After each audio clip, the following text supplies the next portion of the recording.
today. And the journey is one that looks at the future of work. We want to look at the intersections. I guess you're familiar with those three circles: people, place, technology. But it's the intersections that I think you're going to see the massive innovation coming from. And we'll focus on there. It follows a piece of research that we did together about 18 months ago, which we published as Agility at Work. And that identified what we called 6 key forces that we thought were reshaping work, the workplace, and the city. And those 6 forces, and that report, you're welcome to get hold of. We can send you a copy. Just 2 slides on our credentials for being up here, predicting the future. As Randy mentioned, I founded a business in '94. We were at the kind of edge of emerging technology, and we've tracked it ever since and grown a business that's advised about 1,000 clients around the world on the future of work, based around the emerging technology enablers. And Unwired is the company that's produced WORKTECH, and we want to try and keep pushing the boundaries of innovation by bringing great people together. And as you heard, I've written quite a few books on the future of work with Jeremy Myerson in all sorts of languages and all kinds of editions. And we're working on the next one together at the moment. And I'm going to show you a quick glimpse of my 2 favourite case studies from around the world in the research for the next book. But together with Regis, we were lucky enough to take some heads of corporate real estate to a chateau in France last year. And it became known as the Burns Summit. A hard job for some, there's 1 or 2 in the room that were lucky to join us. And that horrendous number on the screen is not the amount of wine we consumed, although that was, we did very well in Mr. Dixon's cellars. But the number of square feet that those property people controlled was 243 million square feet. And they set the agenda, which, coupled with some great global research we undertook, produced this new report called VWork. So VWork was the culmination of a summit with great property thinkers, a global study of about 600 people, and we identified what we call the 3 Vs. And the 3 Vs we'll talk through. I'll do the first 2, and then Michael will do the third. And really, it's virtual, advantage, and value. So what does that mean? The virtual is very, very interesting. With the virtual world, we asked people about their patterns of commuting. And this is a global study. And we found remarkable correlation in all parts of the globe. We found that people still, by and large, commute 3 or 4 or 5 days a week to an office, and that's regardless of location. And when we asked them how many people are so-called home workers, though therefore they are based at home, not occasional work from home, very few globally identified themselves as home workers, and this was taken from the larger employers with over 1,000 people each, only 1.6%. But as you heard from the previous presentations, we're forecasting this mass migration to cities. And the United Nations figures show a doubling in urban populations in the next 30 years. So as we head to 9 billion people, 6 billion, double that today, will live in cities globally. And therefore, we think our cities will become more and more immobile. We have a huge issue coming. And that immobility comes from the fact that we always head into the city at the same time each morning.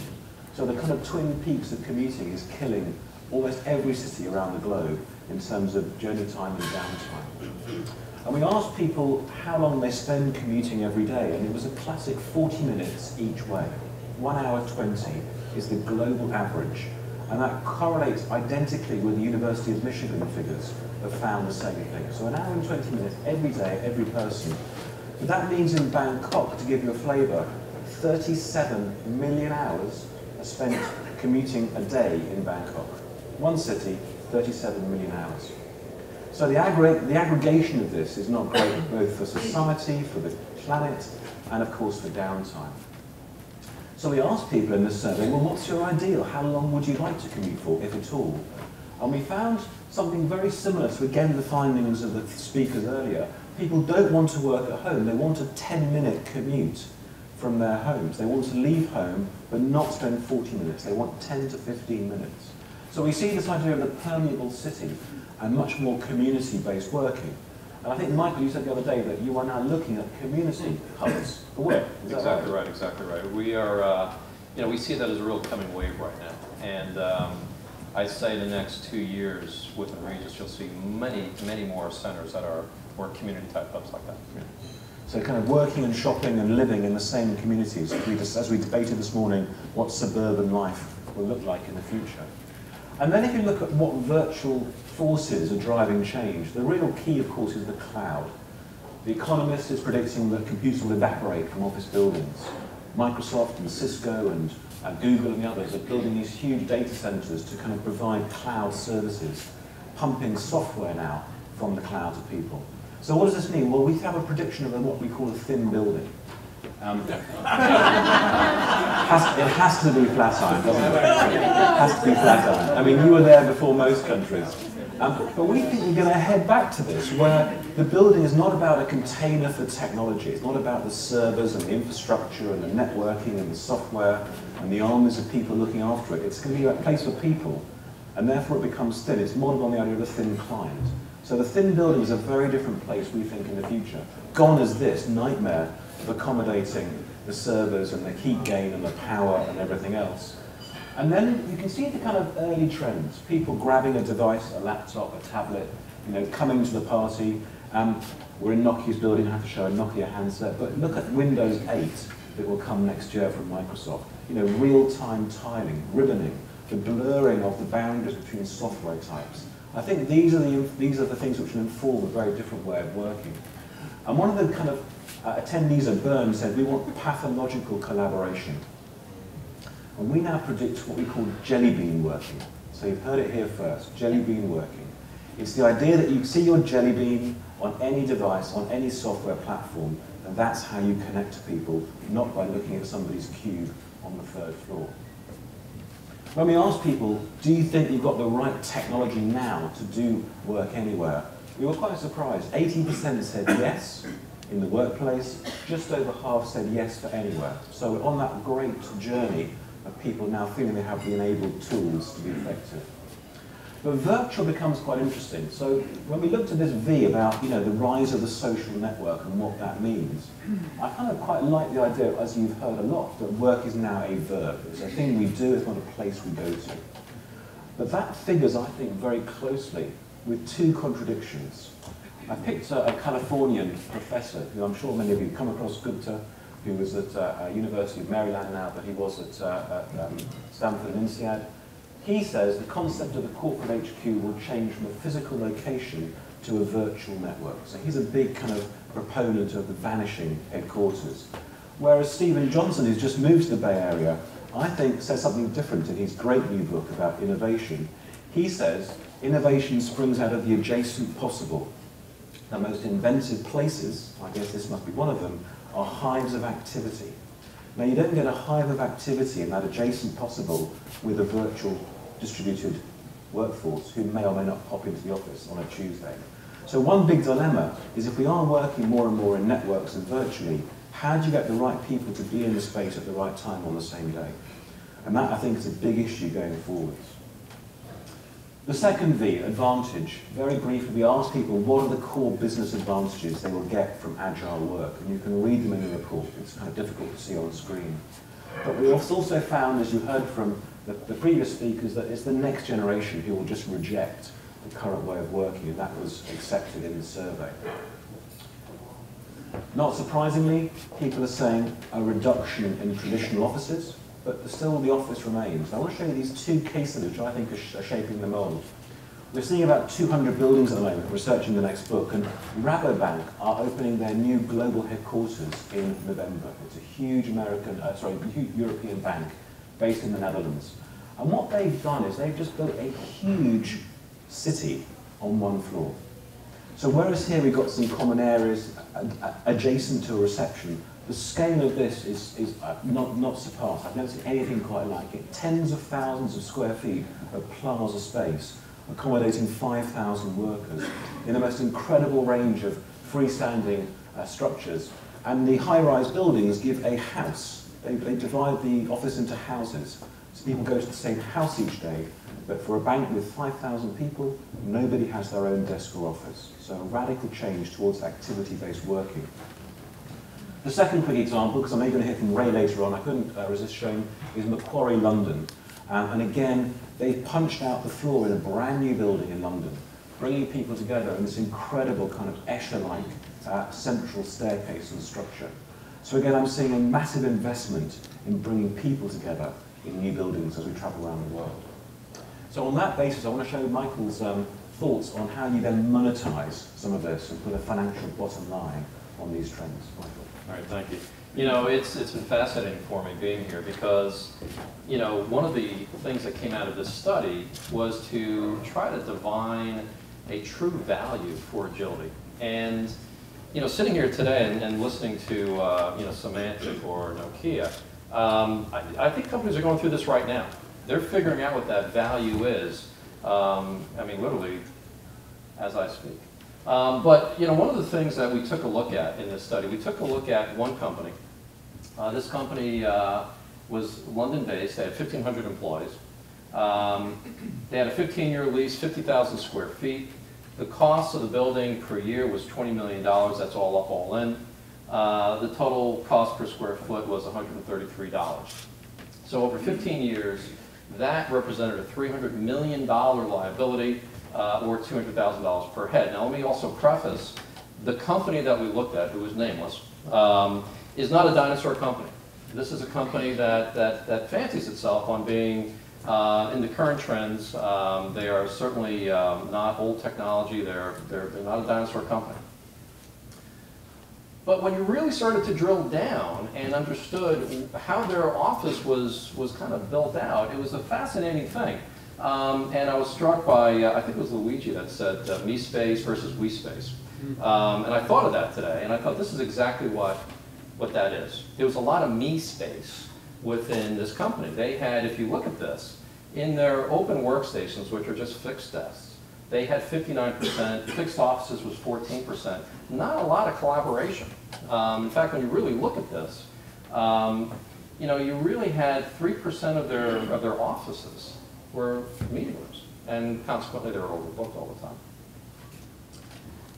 And so when you look at the ROI of $200,000 per head, what you're really finding is that it gets a lot worse, because if the vast majority of your office space is fixed and it's desks, what you're going to find is that the office utilization typically is 45%.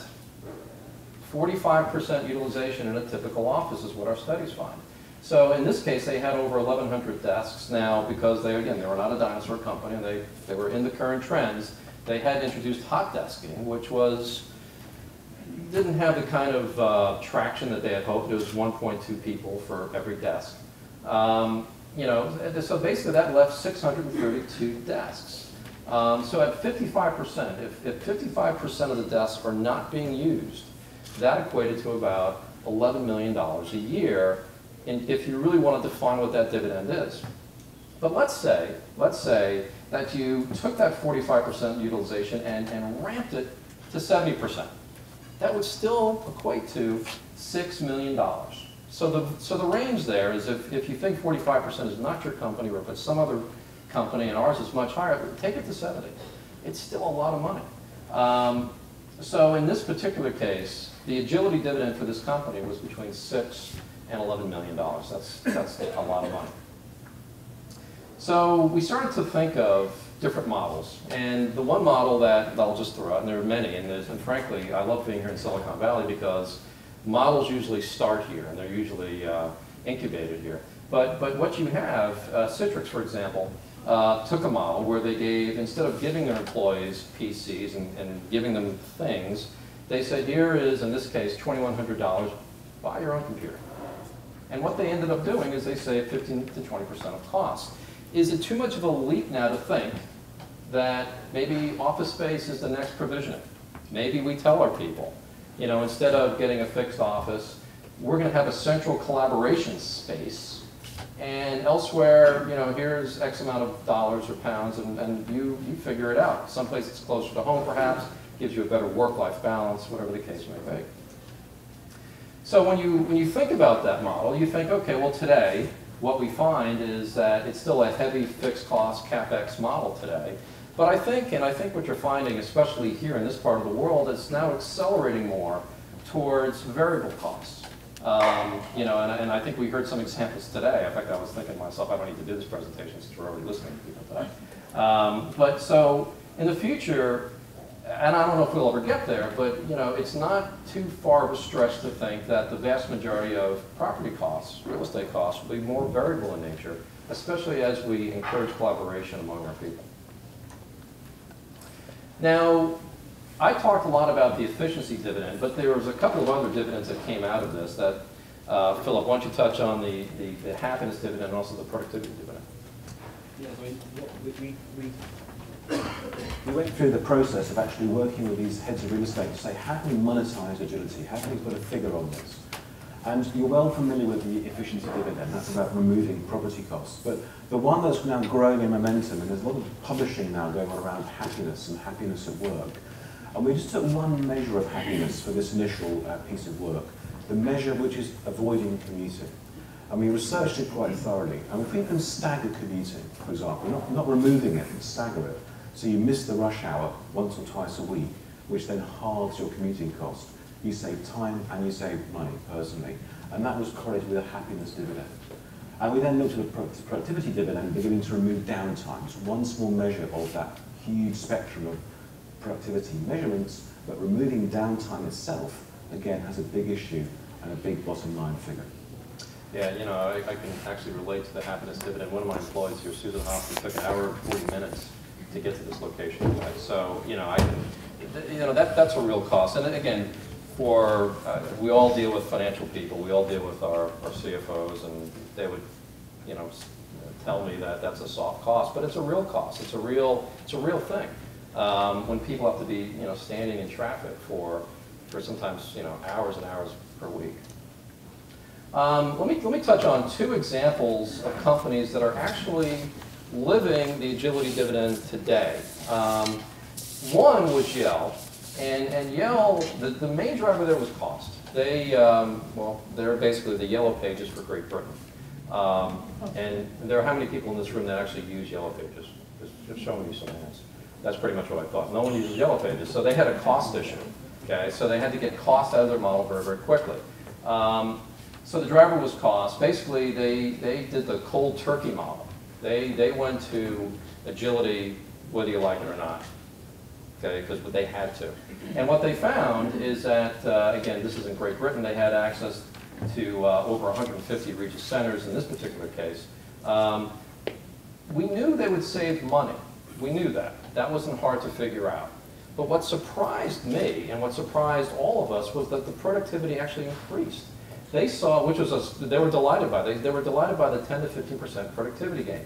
They were thinking they would lose productivity, but they were okay with that because they're in such dire financial straits. They actually gained productivity, which we thought was very interesting. We transitioned them in 1 month. The other was 7-Eleven, and again, the driver here wasn't so much cost, but they got it in terms of the agility dividend, and it was more of a cultural thing. Now, cost was important, don't get me wrong. It's always important. But in this case, we had 1,000 employees that were transitioned. They closed 36 and 44 offices. They left about 8 hubs open. They're saving about $8 million a year, so that's important stuff. But these are just two examples. I think there are other examples in this room of realizing the agility dividend. And you know, we were just chatting before about how the next research that's done, we need to really get underneath just how quickly this is accelerating. We were joking, it's almost like Moore's Law, is that, you know, right now we're seeing, this is almost outdated at this point.